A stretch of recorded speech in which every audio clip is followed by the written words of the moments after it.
요즘 무더위에 장마까지 이어지면서 몸이 참 찌뿌듯합니다. 이럴 때 필요한 건 바로 건강한 몸을 만들기 위한 운동일 텐데요. 조금만 움직여도 축축 처지는 여름, 어떤 운동을 해야 하는지 뉴스캐스터 연결해서 운동 처방사의 조언 들어보겠습니다. 함현지 캐스터.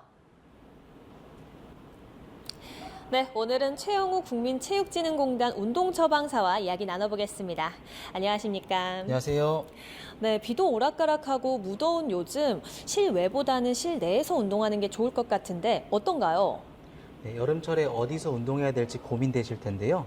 실외 운동, 실내 운동 어느 게 더 낫다기보다는 평상시에 하시던 실외 운동과 새로운 실내 운동을 병행하셔서 운동을 중단하지 않고 지속하는 게 중요하겠고요. 실내 운동에는 피트니스 센터, 수영장, 필라테스 같은 실내 체육 시설이 있을 것이고 집에서 영상을 보면서 따라하는 홈트도 좋은 선택지가 되겠습니다. 비가 오고 날도 찌뿌둥하면 관절이 욱신욱신거린다고 호소하는 어르신들도 있습니다. 이럴수록 실내에서 관절에 무리를 가지 않게 하면서 할 수 있는 운동은 뭐가 있을까요?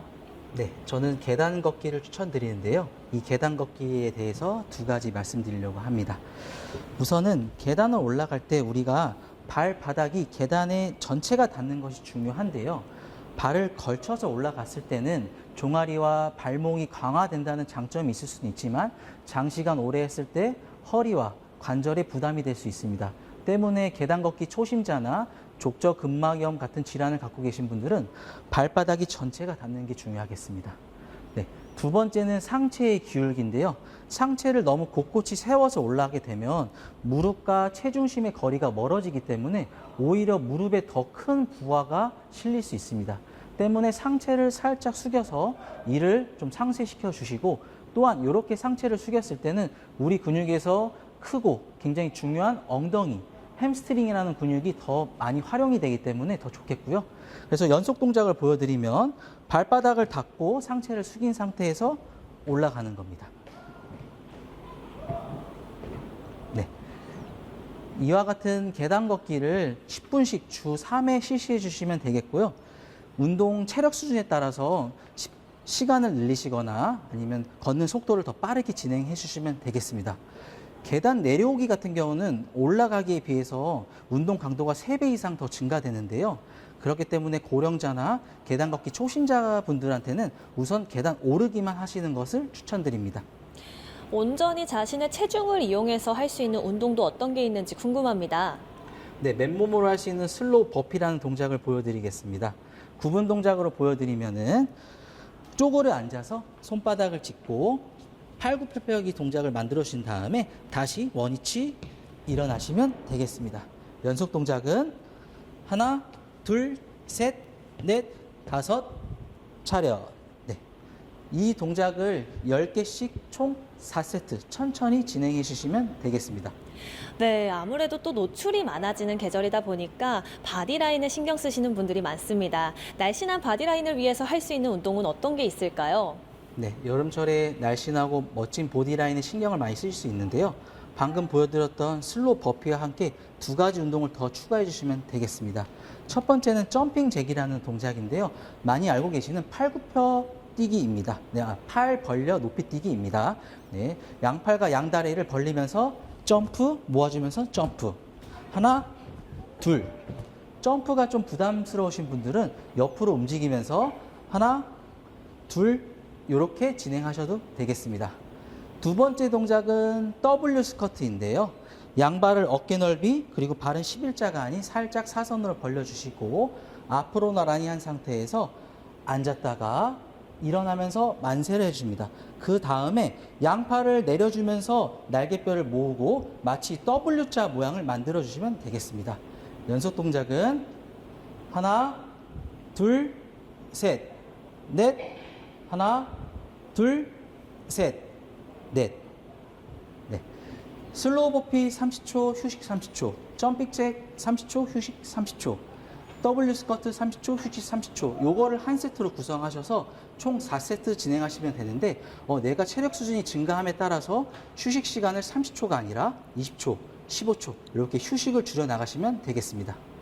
운동 후 이렇게 땀을 많이 흘리는 경우도 있는데 땀을 흘리다 보면 찬물로 샤워하는 경우가 많습니다. 운동 후 찬물 샤워 괜찮을까요? 네, 운동 직후 찬물 샤워는 체온의 복귀와 근육의 손상을 회복한다는 데 도움이 될 수 있는데요. 그렇지만 갑자기 너무 차가운, 지나치게 차가운 물로 샤워를 하신다거나 너무 오랫동안 찬물 샤워를 했을 때는 혈압을 상승시키고 저체온증을 유발할 수 있으니 처음에는 미온수로 천천히 몸을 씻겨 내리고 나서 서서히 온도를 줄여나가는 게 중요하겠고요. 그리고 찬물 샤워하는 동안 숨을 참고 몸을 경직시키기보다는 숨을 쉬면서 계속 양팔과 양다리를 움직여 주시는 게 좋겠습니다. 특히 고령자나 기저질환 있으신 분들은 이런 찬물 샤워를 할 때 주의하셨으면 좋겠습니다. 네, 마지막으로 무더위에도 안전하게 실외에서 운동을 할 수 있게 주의할 게 있다면 주의사항 한번 말씀해 주시죠. 네, 모든 분들이 실외에서 하는 운동을 실내에서 할 수 있는 환경이 아닐 수도 있고요. 그리고 열에 대한 내성이라는 열 수능이 특히 좀 떨어지는 분들이 있을 수 있는데 이런 분들은 총 4가지를 신경 써주시면 되겠습니다. 첫 번째는 운동 강도인데요. 평상시에 내가 달리던 코스를 걷는다든지 아니면 30분 운동하던 걸 15분만 한다든지 이렇게 운동 강도와 시간을 조금 조절하셔서 하시는 게 중요하겠습니다. 두 번째는 운동을 하는 시간대인데요. 아무래도 직사광선이 강한 오후 낮 시간대보다는 이른 아침 그리고 저녁 시간을 이용해서 운동하시는 게 좀 더 안전하겠습니다. 세 번째는 탈수를 예방하기 위한 수분 섭취인데요. 여름철에는 운동 전, 중, 후 모든 수분 섭취가 중요하고 운동 1시간 전에는 500ml의 물을 나누어서 드시고요. 운동 중간중간 10분, 15분마다 물 1컵씩 드셔주시고 운동이 끝난 후에도 물과 전해질 음료를 섭취하시고 건강하고 균형 잡힌 식사를 통해서 운동을 통해서 내가 소모한 수분과 영양소를 다시 재공급해 주시는 게 굉장히 중요하겠습니다. 마지막으로 운동 복장인데요. 아무래도 땀이 많이 날 수 있기 때문에 땀 흡수가 잘 되고 통풍이 좀 용이한 그런 기능성 소재의 운동복을 입고 하시면 좋겠습니다. 이러한 4가지 주의사항을 유의하셔서 올 여름에도 효율적이고 안전하게 운동을 지속하셔서 건강함을 유지하시길 바랍니다. 네, 오늘 말씀 고맙습니다. 감사합니다. 지금까지 출근길 인터뷰였습니다.